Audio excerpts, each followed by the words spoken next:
Aproveitando que você não chegou a participar aqui do Bate-Pronto de ontem, né? A gente destacou demais aqui o Flamengo, essa atuação. O Felipe Luiz, em 4 meses de trabalho, já tem 2 títulos conquistados e o Bruno Henrique, que foi o cara do jogo. Mauro. Foi uma atuação muito convincente, né, do Flamengo. Uma vitória mais do que justa. O Botafogo, acho que sentiu também aí as consequências das várias baixas, né? Técnico foi embora, jogadores que foram embora, titulares, reservas, e não foi realmente páreo, né? O Flamengo se preparou muito bem para o jogo e com chuva ou sem a chuva, antes e depois da paralisação, foi sempre superior, né? E o Bruno Henrique acabou sendo destaque. Ele já muito acostumado a jogos assim que tem maior relevância, maior repercussão, ele aparece muito bem, né? Sofreu o pênalti, bateu o pênalti, fez o segundo gol, apareceu em diversos setores do ataque, uma grande partida do Bruno Henrique, ele que está no seu 2º ano de contrato, né? Está com 34 anos, completou agora no final do ano passado, dia 30 de dezembro, e mostrou novamente que ele ainda é um jogador muito útil, como foi na Copa do Brasil, né? Ele participou, contra o Bahia, ele fez um gol na Bahia, deu passe para o gol no Rio. Contra o Corinthians, ele participa da jogada do gol da vitória no Rio. Depois ele comete um erro, que ele é expulso, né? No primeiro tempo em São Paulo. Mas aí volta na final e faz a jogada do gol do Plata, né? Gol do título em Belo Horizonte. Então, participando muito bem, né? E esse segundo gol que a gente está revendo aí é muito bonito, uma tremenda finalização. O Felipe Luiz fazendo um trabalho muito bom, né? É um começo ainda. Acho que o único perigo aí é o deslumbramento da torcida, de parte da imprensa, né? É só um começo. Então é preciso ter muito cuidado. Os sinais são muito positivos. Eu acho que a animação ela é justa, ela é pertinente, mas ainda é um período muito curto, né? Tem mais taças do que derrotas, perdeu um jogo só, ganhou 2 troféus, mas é preciso ter um pouco de cautela, né? Agora ele já vai ter alguns testes interessantes, que vão ser os confrontos no Campeonato Carioca. Saiu a lista de relacionados para amanhã contra a Portuguesa, time reserva, e aí ele joga contra Fluminense, depois contra Botafogo e depois contra o Vasco, né? Na sequência. Botafogo na outra quarta-feira, Fluminense sábado, Vasco sábado.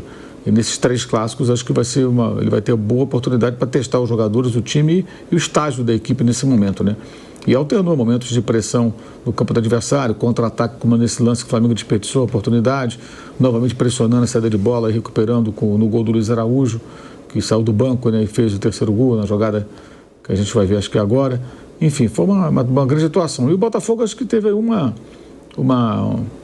contato com uma realidade que parte da torcida talvez não quisesse encarar. O enfraquecimento do elenco é uma coisa muito evidente.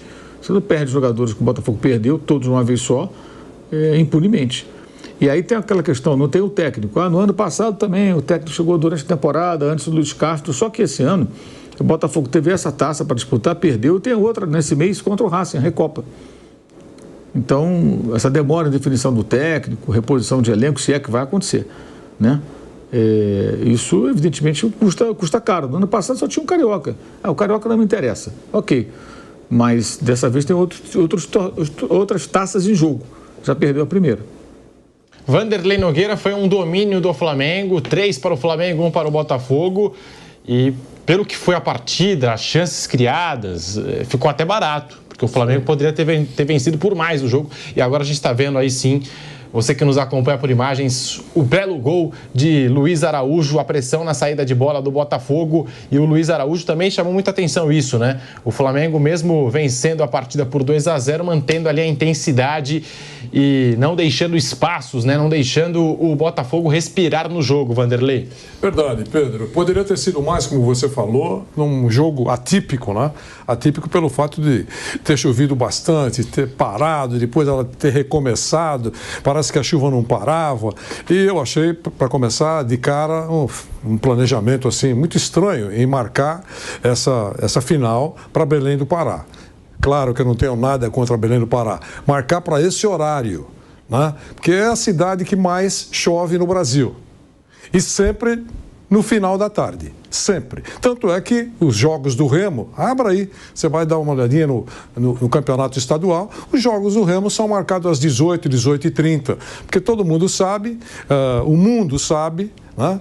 E não é sorte. É uma questão de posição geográfica. A cidade fica entre a linha do Equador e e o Oceano Atlântico. Então, chove todo dia. Para você ter uma ideia, é um sucesso quando não chove 3 dias por mês. Então, a média é 27 dias por mês. E daí marca no horário da chuva.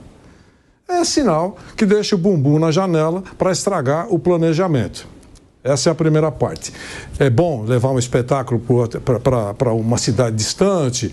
É bom, levou 2 times conhecidos no Brasil. Eu não tenho nada contra. Só acho que aquele que falou, vamos fazer às 4 da tarde, fez sem investigar se é o melhor cenário, se seria o melhor cenário para a decisão do título. O Flamengo ganhou pela 3ª vez, é campeão da Supercopa, ganhou com justiça, repito, poderia ser mais. Para mim, saltou aos olhos a ótima participação do Bruno Henrique, 34 anos, veio, e eu tenho que voltar isso um pouquinho no tempo, uma contusão seríssima, né?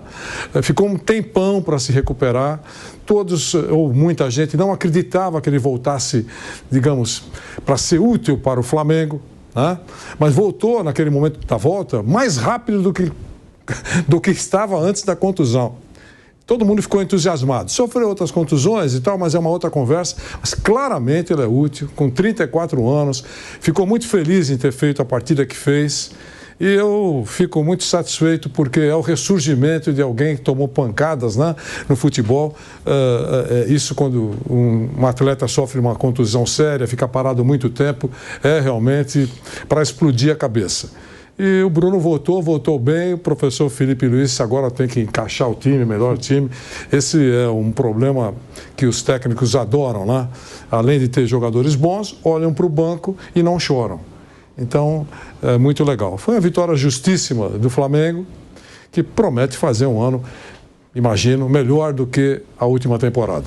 E Bruno Prado, o Flamengo jogando sem uma referência, sem um centroavante, o Pedro ainda está fora por lesão e deve demorar um pouquinho para retornar aos gramados. O Juninho ficou como opção no banco de reservas e funcionou bem esse Flamengo com o Bruno Henrique mais avançado, e o Bruno Henrique aí já está na história do Mengão e cada vez mais ídolo desse Flamengo, Bruno Prado. O Bruno Henrique é um jogador gigante do Flamengo, o cara... o 14º título e decisivo em muitos deles. Bruno Henrique, o cara já marcado na história. E o Felipe Luiz vai acertando o seu time. Não tem o Pedro, o Juninho ainda está se adaptando, ainda não dá para saber exatamente o que a gente pode esperar do Juninho, e o time está funcionando dessa maneira com o Bruno Henrique. Minha interpretação da formação do Flamengo no jogo com o Botafogo, eu vi uma dupla ali, Plata e Bruno Henrique, né? O Plata não ficava tão aberto, ele ficava mais próximo do Bruno Henrique, o Wesley fazia todo o lado direito, o Gerson também partindo da direita para o meio, então para mim tinha uma dupla ali, Plata e Bruno Henrique, o Michael também atacante, mas ficava um pouquinho mais pelo lado, e o time funcionou muito bem, tanto no momento em que optou por marcar pressão, que é uma característica já no trabalho do Felipe Luiz, quando marcou pressão foi muito bem, e quando recuou um pouquinho mais, né, não tem como marcar pressão os 90 minutos, também não sofreu e teve espaço para jogar no contra-ataque, até teve um dos gols com bola longa, com o Botafogo adiantando a marcação, e o Flamengo usando a bola longa para superar a marcação do Botafogo mais adiantada, explorar as costas dos defensores. Então foi uma ótima partida do Flamengo e vai seguir na temporada como um time forte. O Flamengo, como acontece nos últimos anos, ele é candidato a todos os títulos que disputa, mas vamos ver como a coisa vai rolar ao longo da temporada, quando acumularem as competições, como o Flamengo vai administrar, mas é um elenco forte, está jogando bem desde do final do ano passado e caminha bem o Flamengo nesse início de temporada. Mauro, o Bruno Henrique agora com 14 títulos, junto com a Arrascaeta, os jogadores com a maior quantidade, né, de taças, né, conquistadas aí pelo Flamengo, a maior quantidade de títulos conquistados pelo Flamengo. E como eu disse aqui, o Bruno Henrique já está na história e cada vez mais